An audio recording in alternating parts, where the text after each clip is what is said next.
You know, they got this dream match coming up in the WWE. You've heard about this? You've read about this? I have. I'm asking you. I'm sorry. That sounded like a question. I have.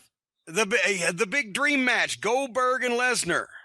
The big dream. And, well, here, a guy emailed me. He's a member of the cult of Cornette. His name's Kid with 2 D's. So he's hip. He's happening. But he says, Mr. Cornette, I wrote you in the past and I love your no bullshit stance on wrestling. If you can help me understand this match, I will name my firstborn whatever you want. My question is this: why the fuck is this a dream match? Goldberg versus Brock Lesnar? Seriously, 2 overly muscled guys who can't really wrestle for more than a few minutes. I understand why the decision was made, but I don't understand why people think it will be a good match. Much respect and love from a fan of yours, Kid.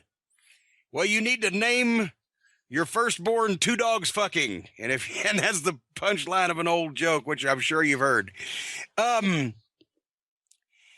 I think he's being too hard on Brock, because Brock's a beast and Brock can go. Goldberg obviously is 50 years old, and even though he's in better shape than most 50-year-olds. But when I read this, I realized there's so many. It's like the Undertaker and Sting. When people said, oh, that dream match, we want to have that dream match, Undertaker and Sting. No, you didn't. You wanted to have you wanted to have the thought of the match, right? But you didn't actually want to see the match because A, somebody had to win, somebody had to lose.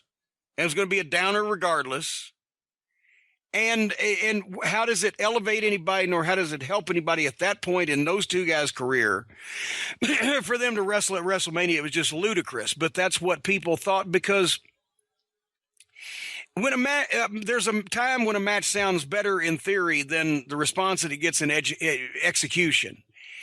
And we got to remember the way Goldberg got over. He wasn't a natural in this business. He didn't start at a young age. He didn't have a background in it. But there's some things that never fail.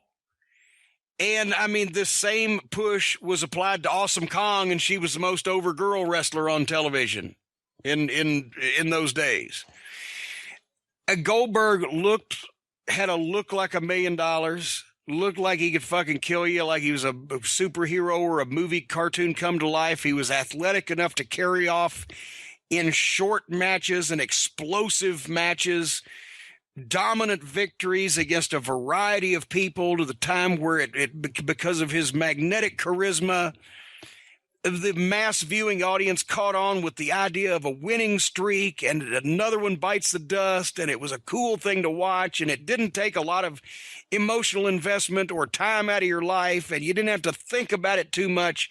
You just knew that this motherfucker was fucking over, and he was killing people right and left, and goddamn, wouldn't it be great if he got a hold of so-and-so and so-and-so and so-and-so? Because those people that I just named, so-and-so, so-and-so, and so-and-so, they're the ones that he didn't jackhammer and beat in a fucking minute on national TV every week. They're the ones that you had to wonder what would happen between him and Hogan, between him and whoever. The dream match, right? You get me. Well, the reason why that those matches were best left milked and seldom fucking squirted and completed at you is because then Goldberg, the phenom, the phenomenon, the fucking guy that you had smashed over as a superhero, and et cetera, would have to be competitive with somebody. And that was a very slippery slope and a very tricky thing to do, because if it was the right guy, if it had been Ric Flair, that you'd have built until, well, then Flair could have done like as he did with Nikita Koloff, who was a regional and less national version of Goldberg. Flair could get the guy over so you could keep him over to the extent that you could draw some money with him as long as you protected him, because he wasn't really a good enough worker to take care of himself, being left out there to flounder. Or you could put him in the ring and or backstage in the locker room with guys like Hulk Hogan or the Kevin Nashes of the world, or the people who were smarter than everybody else in the room and figured out ways to use Goldberg for their own devices, in which case it diminished Goldberg's aura, and there was nothing he could do about it because he wasn't smart enough, experienced enough, polished enough, etc., to stop it.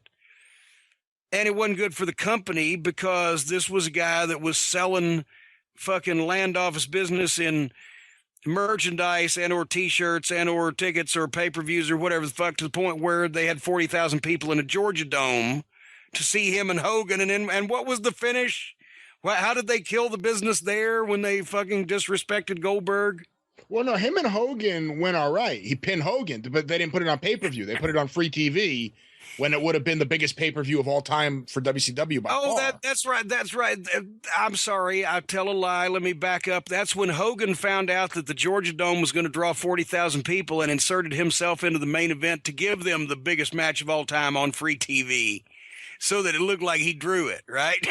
Yeah, that sounds more like that's what the story was. Yeah, and then, of course, he does the job for Goldberg, but, of course, it also looks like Hogan. So anyway, the point is, that's why they booted out of the building 13 years ago or whatever because they knew both guys were leaving and they thought both guys didn't love the wrestling business and had betrayed them and cast them aside as fans, which they're pretty much correct in assuming because neither one of them liked the wrestling business and they didn't give a shit about the fans. And they say that themselves, not like I'm just knocking them. So now the fan base is even smarter than it was then. And the WWE never figured out how to use Goldberg. They couldn't figure out that basic, simple premise that I just explained. That's the only way that guy gets over. Just like Vince couldn't ever. It took him a year and a half to figure out that when he signed Johnny B. Bad, what he got was Mark Marrow. And so they presented Goldberg in such a fashion when he was in the WWF before that he fucking sucked.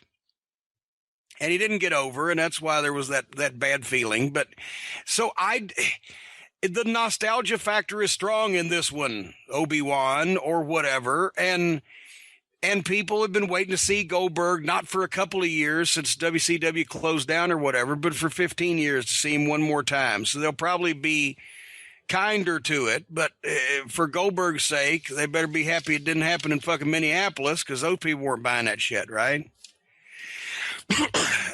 But anyway, that's Brian. When a match sounds better in theory than the response that he gets in execution, that's sort of like Donald Trump's candidacy, right?